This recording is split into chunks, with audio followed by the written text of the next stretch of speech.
What's up, guys? This is Vincent here. Just wanted to go ahead and give out a thoughts about SilkSong video since I posted my entire playthrough. I am going to have some boss rush footage in the background. It's just going to be me doing all the Act 1 bosses. So go ahead and watch that if you'd like. You can even just keep the sound off. It's still a pretty interesting video. So the first thing I'd like to go ahead and talk about is SilkSong's story. I think the story of SilkSong is very good. I think the introductions of Act 1 and Act 2 and the secret third thing that's going on in the background is very great. I don't want to give any spoilers to the secret hidden thing at the end of the game, just in case some people are still trying to get around to it. But Act 1, the idea of just like trying to figure out what's going on, Hornet transversing up to the Citadel itself, and figuring out how it's going to go about is really, really good. I think the bosses in Act 1 are all very engaging for what Hornet has at her capability. And I think the final boss of Act 1, depending on which way you go, is very good as well. So, like, a good example is if you wanted to technically get to the Citadel by ringing all the bells, you have multiple choices in how you can do that. So you can do the Final Guardian, or you can do Shadow. One requires you to go through the mist, one requires you just go through the game like normal. Most people are not going to know about Shadow at this time, just because of how it was kind of like structured. Like, Bilewater was kind of just like this side thing that I personally fell into after I was already in Act 2 via going from Citadel to Bilewater. So I think the decision they had of kind of like player's choice was really, really good here. Going on to like Act 2 into the Citadel. First off, the Citadel map, amazing. It's very big, very spacious, plenty of space to do whatever you need to do with many, many upgrades, including being able to go the Frost Mount whenever you want to go grab double jump. I just watched a video where a guy didn't even need the Silk Thrust ability to be able to even go up the mountain. He just used one of these skills that Hornet has that does kind of like a dash in the air. So you don't even need like to go through the entire Citadel. You can just go grab double jump to begin with. I, in my own personal playthrough, did not get captured. I did meet the capture guy like once or twice, and he just kind of, I just killed him. I never got captured. I had actually had to go onto the Hollow Knight and SilkSong Discord to figure out how to even access the slab. Which brings me on to kind of like the aspect of like the Citadel in its each individual pieces. So like you do basically the cogwork warriors, and then it basically just opens up the Citadel completely to where you have like you can go to clockwork, you can go to high halls, or you can go to like the coil chambers that's right underneath Songclave. I thought that was really interesting that you could basically just have this giant citadel to explore, but then the minute you beat this boss, it opens into 3 extra areas, unless you have the double jump, then technically 4 areas because of Memoriam. So it was just very interesting to see how they kind of did that. And just because we're on the speaking terms of the map, let's talk about the map itself. This game is very big, like very, very big. It took me, I think my file says, around 50 hours to 100% the game. And I'm still finding stuff to do in the aftermath of getting 100% already. Like, there's an entire 2 bosses that I just missed out on in the secret hidden ending that I some people do it because it is for the ending, but it can be skipped if you have the chance to go kill some of the other ones. So I think that's like really, really cool. We'll go ahead and go on to like the wishes. I think the side quest system in SilkSong was a great and needed change to the format. Like, the original Hollow Knight had some side stuff that you could do, but for the most part, it was just kind of like the Grim Troop. You just basically walk around and go do their stuff, and then come back, fight them, and then you'd go back, collect more flames, then fight the nightmare version, and then that'd be the entire quest. And that was kind of like meh, whatever. But I like the idea that like Hornet is just this hunter finding these strong beasts and killing them to make sure that the citizens for the Citadel and the Bone Bottom and Bellheart and all these other places can actually just move without having any issues. I'd also like to say that I like the idea that the Hunter Tools material is used in some of these like side quests as well. I think that was a very nice addition to what they could have been using them for. I guess I'll go ahead and touch on this particularly because I mentioned the Hunter's Tool shards. And that is the rosaries, and I know there's been a couple of patches, I'm very well aware, but rosaries definitely need some tweaking. I think the game requires you to have just a lot of rosaries at all time, to the point where even I, in Act 2, after completing Mount Fair, made a video just demonstrating how to farm rosaries. Like, it was just that bad. So hopefully they're going to keep adjusting that. I feel like the rosaries are just really hard to come by because some enemies drop them, some enemies don't. The basic way you can go about it is if it's out in the wild, it's usually just not going to drop it. But then if they like are clothed and one of the sinners that's trying to go to the Citadel and trying to be at peace, then they're going to drop rosaries more than likely. You don't really truly get to farm the rosaries until you're in the Citadel, pretty much, which I think is just kind of bad. So I think there was like I got to Act 2 and then I was like halfway through Act 2 and I was just like, I want to buy out the shops. I just want to get the shops out of the way. I just want to get this done. So I did that and farmed up, I think it was like 8,000, and I barely had enough to pay for everything that I needed to. So I think the side quests, the wishes, and everything is really good. I like the extra little hunts that you can do. I like there's a lot of optional bosses and a lot of optional content that you can do in the game. Not everything is needed. So let's go ahead and move on to kind of like, I guess we'll say the secret ending, because this is technically still in Act 2, and that is the cursed ending. If you've watched my playthrough, you would know that the cursed ending was not obtained by me. When I got the cursed crest, it was already like, I think, late Act 2, so I was just kind of running around trying to clean stuff up when I found that. I think the side quest for the cursed crest is alright. I don't have any big gripes about it. I definitely do not like having my ability to heal taken away, but it also makes it so the game is a little bit more challenging and interesting in how they go about it. So going off of that, the secret ending for that is not exactly easy. I didn't even do it on my own account. I did it on my one of my co-workers' account via PlayStation 5, since I mainly play on PC. That'd be Sakura Mora. She was having some issues with it. I went ahead and just took control, got it taken care of. She's, from what I understand, she said she was like on this kind of thing for like going on 5 hours, and she just wanted to continue the game and get the achievement. So I know firsthand experience of the cursed ending. Not fun.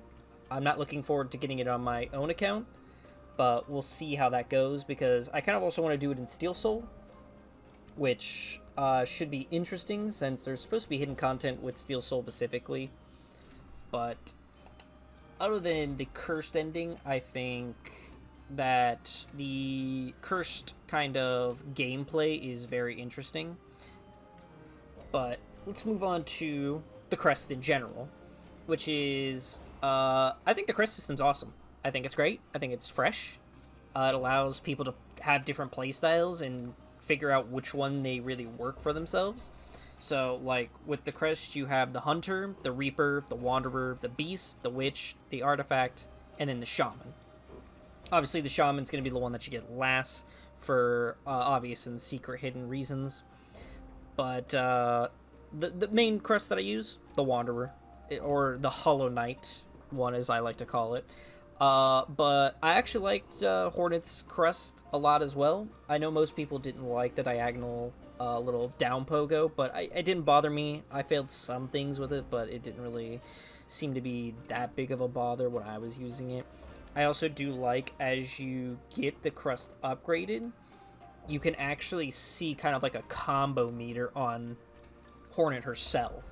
So I thought that was actually very interesting. As you keep upgrading her original kit, it gets more and more powerful the better you are at the game. So like if you're dodging, weaving, and actually executing your attacks properly, Hornet's just going to do like, I think it's double or triple damage the longer you just don't get hit. The Reaper Crest, I tried the Reaper for a little bit. I found the Reaper before I found the Wanderer's crest. I liked its down pogo, just kind of as a nice change since I wasn't trying to get used to the slanted downward pogo. But other than that, I thought the Reaper was fine. I would say it's like an all-rounder.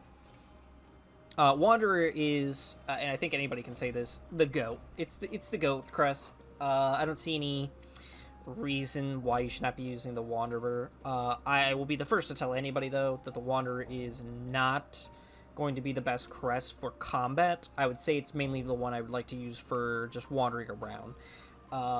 So then you have like the Beast. I didn't like the Beast. I thought the Beast was meh. When I bind, I actually just like to heal. But I also do understand that can give you kind of like that more aggressive playstyle, as if you're like playing Bloodborne. So it was still pretty interesting. I really liked it though. The Witch, which comes with the cursed ending and being cursed in general. I actually think the Witch crest is probably the best crest in the game, as long as you're utilizing it well.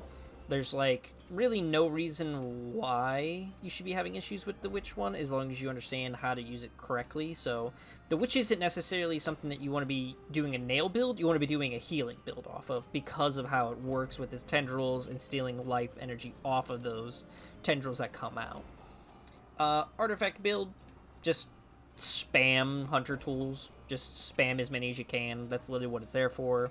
I do like it also gives you the chance to do a hidden build, which is with the Lifeblood.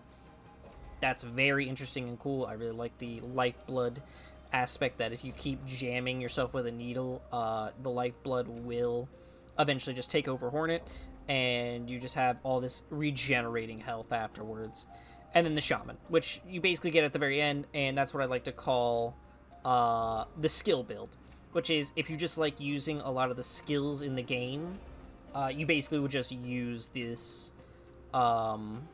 crest, and it allows you to spam them out. So even talking about the skills, there are 6 skills in the game. There's Silk Spear, there's Thread Swarm, there's Cross Stitch, the Pale Nails, the Ruin Rage, and the Sharp Dart. I'm gonna be honest with you, I used 2. In fact, actually, I didn't find most until I was already finished with the game or just looking around in the map. Silk Spear and Thread Storm are both fine. Silk Spear is alright. You mainly just need to use it for progression.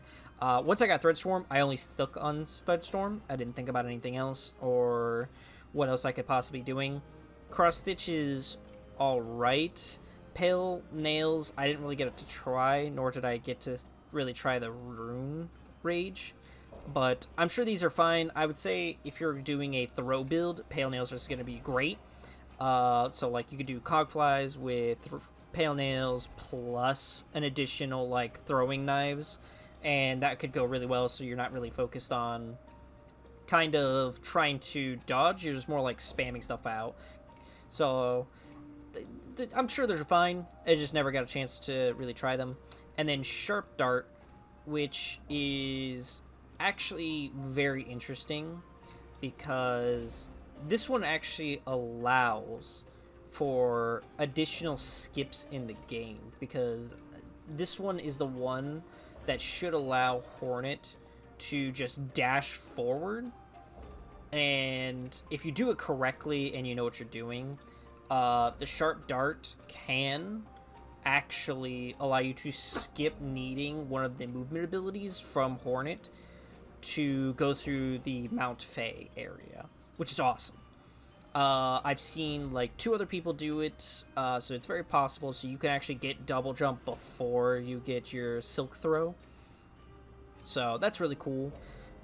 But I would say if you're going to do shaman build, you would more than likely want to put on the one tool that allows your spells to be electrified. That does way more damage than anything else in the game. Threadstorm plus electricity just annihilates these bosses very well. So we'll go ahead and move on to the tools, the hunter tools. There is currently about, I would say, 14 of them, I'm pretty sure. Which includes the straight pin, the threefold pin, the string shard, the curved claw, long pin, tacks, throwing rings, pill pillow, the conch cutter, the cogwheel, the delver's drill, the slick shot, the cog fly, the rosary cannon, the volt vessel, the plasmium file, the flea brew, and the flint slate. I mainly just used cogflies and the flint. I liked being able to just kind of buff Hornet's nail with fire. I thought that was really cool. And once I got cogflies, I pretty much just never took them off. Always using like the polyp pouch to put poison on them, so like I could be focused on dodging the boss as my cogflies are just kind of taking care of business. So that was a really good build, really nice. I liked the idea that kind of you could have like a minion build like you could in Hollow Knight, where your entire aspect is not to be kind of like fighting the boss, but is actually dodging as the boss gets killed by stuff that you're summoning out. So that's pretty cool. The straight pin I thought was pretty good, pretty alright. It's just kind of like a throwing knife if you played Castlevania. The threefold pin is legitimately just more throwing knives, except for you kind of have an arc range of what you're doing. The string shard, if you were even watching the video in the background, you could see that I was using it on the mech boss. I think if you can land them in the correct area that you need to, they're really, really good. But I kind of wish they still had the effect that they did in the trailer, where like you could just kind of pogo off of them, so if you needed to like get to a high area, you could throw one out and then pogo up off of it, and then you'd be done. Tax I didn't really get a chance to use. Long pin was alright. I thought it was just kind of meh. Curved claw was the same, not really that great. Conch cutter is amazing. This thing can literally just annihilate bosses and regular enemies if they're not paying attention at all.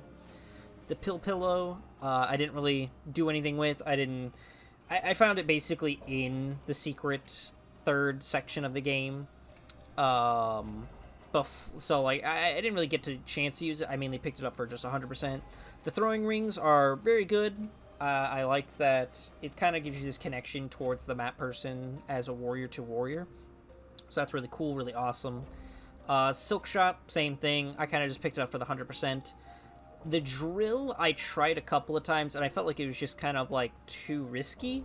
I didn't like how it interacted with basically how your playstyle is. Like, if you were like, I guess using the breeze crust with the drill, it'd be great.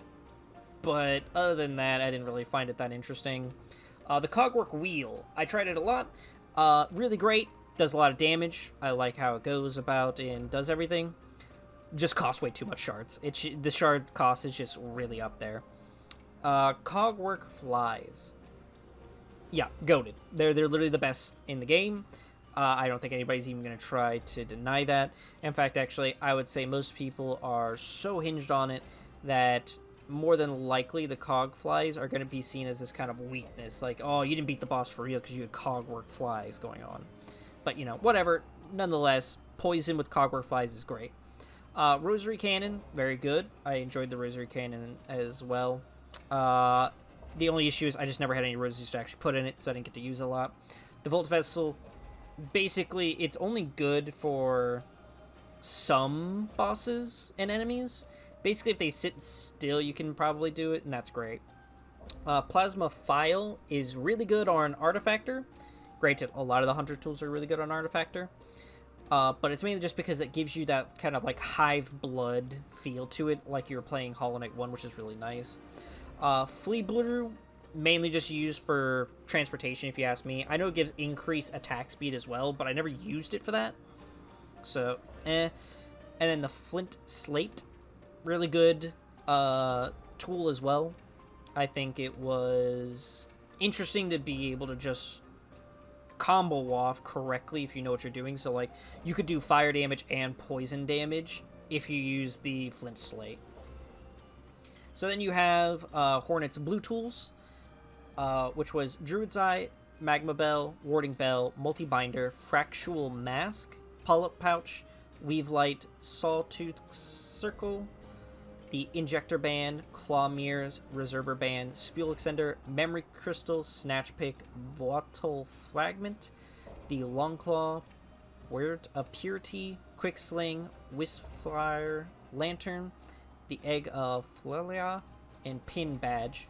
And then you had her yellows, which was the Compass, the Shard, the Magnet Brooch, the Dead Bug's Purse, the Barbed Bracelet, the Weighted Belt, Magnet Dice, Scuttle Brace, the Ascendant's Grip, the Thief's Mark, the Silk Speed Ankles, and then the Spider's String. A lot of these were alright. I think the main ones I used throughout my entire journey was the Polyp Pouch and the Weave Light. I just liked being able to get my silk regeneration back very quickly, especially when you only have a couple of silk carts at your disposal. So, the Druid's Eye was a pretty good one. The Magma Bell was alright. The Warding Bell was pretty good as well. I used it for a little bit. Multi-Binder didn't really use. Fracture Mask, I only found it near the end. Polyp Pouch was always in my blue slots. Same with Weave Light. Sawtooth Cycle, I thought was alright. The Injector Band's great for Cursed. Same with the Clawed Mirrors and Reserve Binder and the Spool Extender. All of them are great for that. Memory Crystal never even used. Snatch Pick didn't really use either.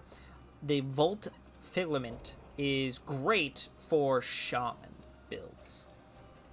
World of Purity is only good for Biowater. And then Long Claw is pretty good for Wanderer's Crest because you just need that extra range. And pretty much everything else, like the Quick Sling, the Wisp-Fire Lantern, Egg, and Pin, I didn't really use. Compass is just the Compass. Shard Pendant, never used. The Magnet Brooch is what basically stayed on me all the time. Dead Purse, didn't really use as much. Barbed Bracelet, I think, is really interesting, and I did actually use it on the final boss of the game, so that was nice. The Weighted Belt was alright. The dice are actually really good. I use the dice a lot. The Scuttle Brace, I thought was, nah. The Grip was also the same way. Thief's Mark's good for kind of like grabbing rosaries. And then the Silk Speed Anklets, I basically had when I was wandering around. And then the Spider Strings, I kind of understand the point of it, but eh. So, overall, I think SilkSong is very, very good. I think it's Game of the Year. It's 10 out of 10 out of my book. I don't think it's too hard. I like the movement that Hornet has. It's kind of like in the aspect of like Dark Souls is Hollow Knight and Bloodborne is SilkSong. Like, it's just supposed to be that extra fast pace. I think all the bosses are great. There's only a few that I even struggled with. I think overall, just the game in itself is fantastic. I could literally rant for another 30 minutes if I wanted to because of how good this game is. This game even made me go back and actually finish my original Hollow Knight playthrough to 112% and collect all achievements. So that's my personal opinion on SilkSong. I think the game is great. I have no issues with it. It's a perfect 10 out of 10. And like and subscribe if you want to hear more opinions. And I'll talk to you guys later.